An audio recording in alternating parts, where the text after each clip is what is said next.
Back. So what I actually did was I took the opportunity to make all of chicken cutlets and not have you suffer watching me making each and every one, so I think you pretty much get the idea. I consider my audience to be highly intelligent and can pretty much figure that stuff on their own.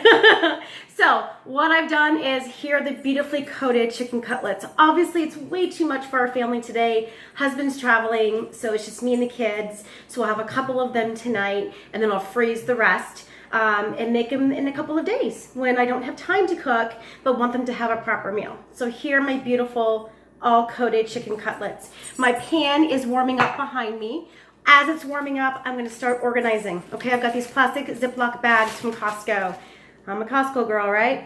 And so you just want to do, I would say, 2 cutlets side by side in the baggie. You don't want to stack them because when they defrost, it's going to be a little bit harder for you, okay? And when you do defrost it, just taking it out of the freezer and let it sit for a couple of hours, it'll automatically easily defrost on its own. Trust me, it's pretty cool. Here is the final version of that. You can see. Just side by side, 2 little cutlets. Easy meal for your kids, for your family, anytime you feel like having a chicken cutlet. Okay, so I'm organizing the chicken cutlets. I've got my dog on the bottom of the floor, smelling all my food. I have a French bulldog. His name is Rocky. They are pigs. I'm telling you, I love having a dog that loves to eat. That makes me very, very happy since we're a family of food. But this dog literally will eat everything and anything, okay? Okay, so I got my beautiful chicken cutlet here. Let's see if I can squeeze a third one in there. And I can. So I've got 3 chicken cutlets in this cute small baggie here. I'm gonna pop it in my freezer. It can last a good year. Seriously, no problem. I have a deep freezer that I bought at Costco. Costco girl. Costco's got good stuff, organic stuff. I mean, they got good stuff now. I'm pretty impressed. But I do prefer all of my fruits and vegetables to be local because everything here in Northern California is amazing. And they have everything here at farmers market. So definitely local for fruits and vegetables. But for meats, they got the organic stuff, the free range stuff over at Costco here in Northern California. So I've got these beautiful baggies put aside. I will stick it in a large deep freezer that I've purchased at Costco. I think it was like 200 bucks.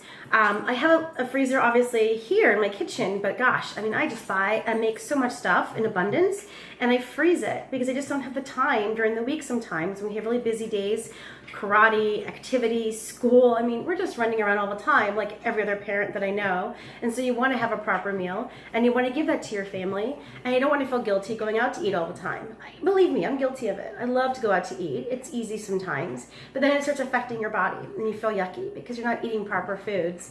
And it's just good to eat home cooked food. It's just great for the family. It's great togetherness. That is in our family anyhow. That's how we always bonded and talked and cut up on our days, was around the kitchen table, sitting, eating, and talking. Okay, so I have my chicken cutlets put aside. I have about I have 4 chicken cutlets already remaining. Okay, so all I'm going to do is this. I'm going to put the chicken cutlets down.